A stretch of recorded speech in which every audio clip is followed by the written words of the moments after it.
It's Jenna with another book review, and this time that book review is for Peter Pan.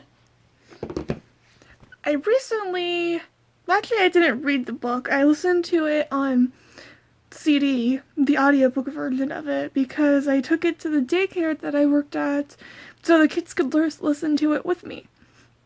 And I always loved Peter Pan as a child. It was one of my favorite Disney movies, and to my embarrassment, I had a crush on Peter Pan when I was young, and I loved this book so much. And I guess this isn't so much going to be a review as it is me pointing out things that are different from the Disney version and just things about the book that I loved in general. And one of those things is that the original story is a lot darker in many ways.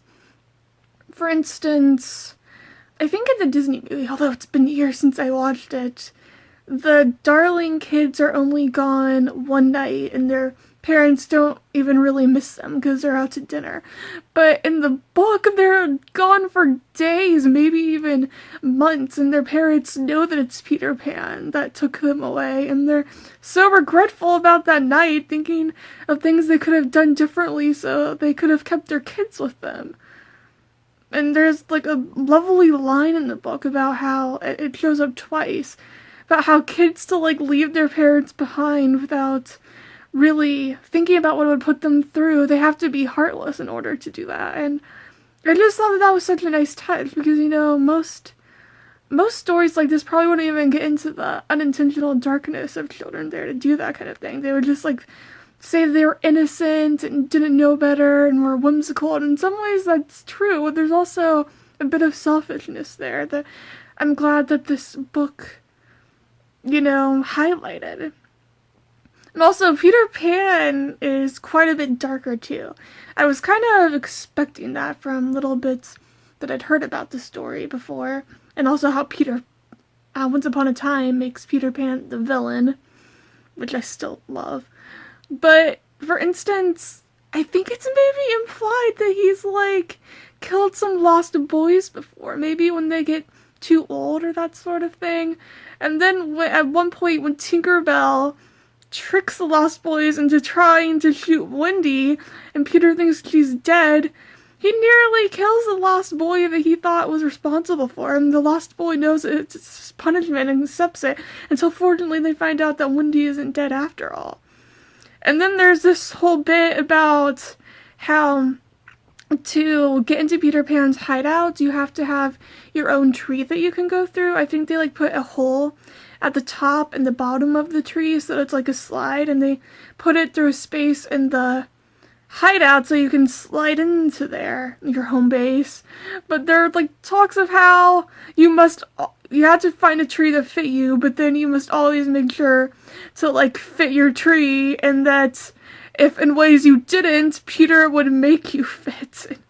Oh my god, what a little troublemaker this guy is, but also you gotta love him because he's a child and he's sympathetic because had a tragic backstory when it came to parents and adults in general, and just thinks they're horrible people who don't really care about children and doesn't believe in them at all. He even tries to trick Wendy into thinking that her parents don't care about her and her brothers, so she'll stay with them forever. And speaking of the Lost Boys, there's actually a part in this where they go home with the Darlings and they actually adopt them, which I had not expected at all. That didn't have any adaptation I've seen, but it was really adorable, and they were willing to adopt Peter too, but he didn't go with them, and for years he just expected Wendy to come visit him in the spring and help him with spring cleaning, and sometimes he would come get her to do that, but other times years would pass by without him thinking about it, and eventually he shows up again when she's old, and he takes Jane, and the same thing happens with Jane. I think she really enjoys Neverland and Peter, but at the same time she wants to grow up like Wendy does. The hard decision that Wendy had to make, even though I think she greatly cared for Peter. And then eventually, Peter takes her daughter Margaret, and apparently it would go on and on forever, which is kind of a charming and beautiful way to end the story, but also a dark way too. Like I said, there's a lot of darkness to this book, which I actually do appreciate. And oh my gosh, Captain Hook is like such a child in this. I hadn't expected that. And he and Peter are perfect adversaries for that reason. And there's also a part where like Tinkerbell dies, and I know that happened in Peter Pan too, but I didn't know it happened at all in the true Peter Pan canon.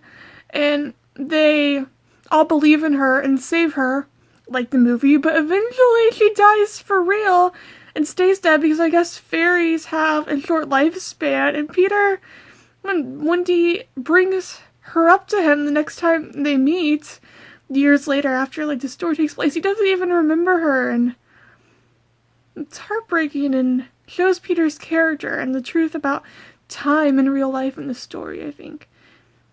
This book is so magical. It has so many quotes. My favorite one has to be the one at the start, when it's sort of from Mrs. Darling's point of view, where it says that it's a mother's job to like store the things in her children's head carefully, like telling them stories and at night and whatnot, so that they're well prepared for the next day. And that it's such a beautiful quote that I truly believe, and just makes you appreciate mothers even more, which I also think is part of the point of the story. It makes Peter's character all the more tragic.